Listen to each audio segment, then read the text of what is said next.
కానీ మినిమం అయితే ఈ మేరకైతే టైం కావాలి కదా.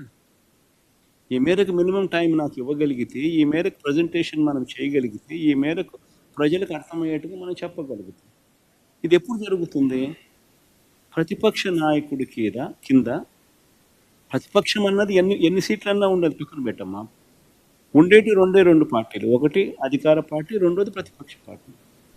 సో ప్రతిపక్ష పార్టీని ప్రతిపక్ష పార్టీకి యాక్సెప్ట్ చేయడంలా. ఎందుకంటే యాక్సెప్ట్ చేస్తే ప్రతిపక్ష పార్టీకి ఒక నాయకుడు అనేవాడు ఉంటాడు కాబట్టి ఆయన ప్రతిపక్ష నాయకుడిగా యాక్సెప్ట్ చేయాల్సి వస్తుంది. యాక్సెప్ట్ ఒకవేళ చేస్తే నువ్వు చంద్రబాబు నాయుడు గారికి ఎంత మైక్ టైం ఇస్తావో అపోజిషన్ పార్టీ లీడర్కి కూడా అంతే మైక్ టైం ఇవ్వాల్సి వస్తుంది. అది ఇవ్వడం నీకు ఇష్టంలా కాబట్టి నువ్వు యాక్సెప్ట్ చేయడంలా. నువ్వు 175 మందిలో ఒక ఎమ్మెల్యేకి ఎంత సమయం ఇవ్వాలనో అంతే సమయం నీకు ఇస్తాను అని అంటే ఇవన్నీ ఎప్పుడు ప్రజలకు చెప్పగలుగుతాం? ఎలా చెప్పగలుగుతాం? చెప్పాలి అని అంటే ప్రజలకు మనం కమ్యూనికేట్ చేయగలగాలి అని అంటే చేసే పరిస్థితి వాళ్ళు క్రియేట్ చేయగలగాలి.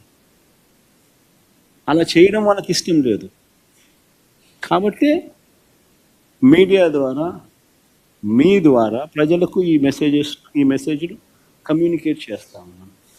Sir, JDU and TDP are key alliance partner of NDA. So what's your say that is there been any just ముఖ్యమంత్రి గారు పదే పదే ఒక విషయం చెప్తున్నారు, జగన్ మళ్ళీ రావడానికి నమ్మకం లేదు కాబట్టి, ఎందుకంటే 40% ఓట్ షేర్ ఉంది కాబట్టి ఆ భయంతోనే పెట్టుబడి పెట్టేవాళ్ళు ఎవరు ముందుకు రావట్లేదు అని చెప్పి కూడా పదే పదే ముఖ్యమంత్రి గారు చెప్తున్నారు. తెలుగుదేశం పార్టీ రాదని చెప్పి ప్రతి ఒక్కడు అంటున్నాడు స్వామి. ఒకసారి పోయి చూసుకోమని చెప్పాను పరిస్థితి ఏందో ఒకసారి. తెలుగుదేశం పార్టీ డిపాజిట్లు రావు నెక్స్ట్ ఎలక్షన్లో. ఆయన పరిస్థితి, ఆయన పాలన ఇలా ఉంది. నేను చెప్పిన దానిలో ఏది అవాస్తవాలు కాదు. సూపర్ 6 నీకు వస్తా అందా? కనీసం నీ ఇంట్లో అన్నా కనీసం నీ ఒక్కరికన్నా ఇస్తున్నాడా? సూపర్ 6 లేవు, సూపర్ 7 లేవు, చేసేదంతా అబద్ధాలు, చేసేదంతా మోసాలు ఉన్నప్పుడు ఎవడైనా ఎందుకు వేస్తాడు స్వామి ఓటు? నిన్న మీరు జగన్ 2.0 చూడబోతున్నాను. 2.0 ఎలా ఉంది? 2.0 అయినా కానీ ఒకటి గుర్తుపెట్టుకోవాల్సింది, ఏదైనా కానీ పాలనలో విశ్వసనీయత ఉండాలి. ఒక మాట చెప్తే ఒక రాజకీయ నాయకుడు అది చేస్తాడు అన్న నమ్మకం ఉండాలి. That is called governance, that is called విలువలు, విశ్వసనీయత. ఈ రెండు ఉన్నప్పుడు పాలన అనేది ఆటోమేటిక్లీ బాగా ఉంటుంది. ఎస్, లాస్ట్ టైం నిన్న నా ప్రెఫరెన్స్లో I was mentioning more about కార్యకర్తలకు సంబంధించిన విషయం. ఎందుకంటే లాస్ట్ టైం మనం అధికారంలోకి వచ్చిన వెంటనే జూన్లో అధికారంలోకి వచ్చాం, మార్చ్లోనే కోవిడ్ వచ్చేసింది. సో ఆ తర్వాత 2.5 సంవత్సరము తీవ్ర రాష్ట్రంలో అసలు ఫోకస్ మొత్తము కోవిడ్ మేనేజ్మెంటు, రాష్ట్రానికి సంబంధించిన వనరులు మేనేజ్మెంటు, ప్రజల సంక్షేమము, సేఫ్టీ, వీటి గురించే టైం కేటాయింపులు చేయాల్సి వచ్చింది. సో ఈ నేపథ్యంలో కార్యకర్తలకు ఒక నాయకుడిగా, ఒక పార్టీ నాయకుడిగా, ఒక లీడర్గా, కార్యకర్తలకు ఒక తండ్రిగా చేయగలిగింది బహుశా నా దృష్టిలో నేను తక్కువ చేసినానని నాకు అనిపించింది.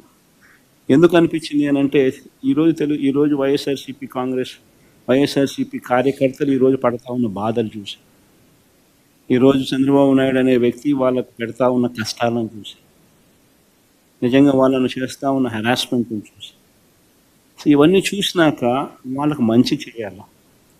వాళ్ళ మీద ఎవరైతే జులుం ప్రదర్శించినారో వాళ్ళందరికీ బుద్ధి రావాలి. పోలీస్ డ్రెస్ ఉంది కదా అని చెప్పి నీ ఇష్టం వచ్చినట్టుగా నిన్ను ఇల్లీగల్గా అరెస్ట్ చేయకూడదు. This got be some account of responsibility.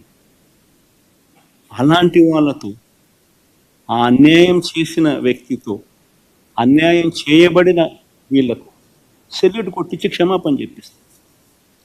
ఒకవేళ అలా చేయకపోతే చట్టం ముందు నిలబెట్టించే కార్యక్రమం చేస్తాం. ఇలా ప్రతి ఒక్కరికి కూడా గవర్నమెంట్ అంటే మీకు తోడుగా ఉంటుంది అన్న నమ్మకం కలిగించే విధంగా ప్రతి అడుగు వేస్తాం. వైఎస్ఆర్సీపీ 2 పాలన కార్యకర్తలకు భరోసాగా ఉంటుందని మాత్రం ఖచ్చితంగా. So you've talked about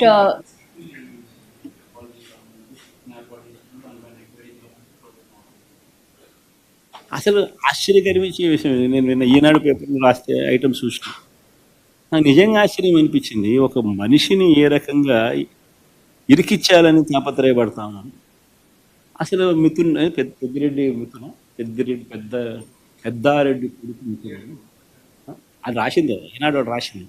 Peddareddy కొడుకు మిథున, పెద్దారెడ్డి కొడుకు మిథున అని చెప్పి రాసింది. సరే, మిథున్కి ఏం సంబంధం? ఆయన పార్లమెంట్ లోక్సభ ఫ్లోర్ లీడర్. వాళ్ళ నాయనది ఏ పోర్ట్ఫోలియో?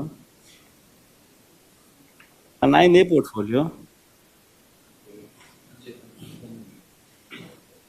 మన ఆయనకి ఇక్కడికి ఏం సంబంధం? ఇష్టం వచ్చినట్టుగా ఇరికేయడం. ఆడేవాడో ఇంకోడు కసిరెడ్డి రాజా, ఎవరో పేరు చెప్పు, ఈనాడు రాసి ఎవడైనా ఆయనకు ఏం సంబంధం? మద్యానికి ఏం సంబంధం? అంటే ఎవడో ఒక ఆశీస్సు ఉండదు, పట్టుకోవడం రావడం, ఆశీస్సు ఇరికించడం, తీసుకోవడం, పెట్టడం, ఆశీష్ పేరు ఇంకోటి ఎవరితో చెప్పించడం, ఆశీష్ పేరుతో ఇంకొకరు రామచంద్రాడి పేరు, వెంకటరాముడి పేరు, సురేష్ పేరు చెప్పించడం. ఇది కేసుల్లో నిలబడతాయి ఎన్ని? అసలు ఎవడైనా కానీ డబ్బు ఎందుకు ఇస్తాడు? ఫస్ట్ ఫండమెంటల్ క్వశ్చన్ ఆలోచన చేయాల్సింది. అందరూ ఆలోచన చేయండి. డబ్బు ఎవడైనా ఎందుకు ఇస్తాడు? అయ్యే రేట్లే కదా చంద్రబాబు నాయుడు హయాంలో ఉన్నది. సేమ్ బేసిక్ రేట్లే కదా ఇంకా మన హయాంలో బేసిక్ రేట్లకు సేమ్ పెట్టి ట్యాక్సులు పెంచినాం. బేసిక్ రేట్ అదే కదా చంద్రబాబు నాయుడుకి ఇచ్చినడం వల్ల. ఈనాడు రాస్తాడా చంద్రబాబు నాయుడు తీసుకున్నాడని? మరి చంద్రబాబు నాయుడుకి ఇచ్చినప్పుడు ఇంకోరికి ఎందుకు ఇస్తారు? ఇంకా మన హయాంలో వాల్యూమ్స్ తగ్గినాయి, రేట్లు షాక్ కొట్టే విధంగా ట్యాక్సులు పెంచినాయి.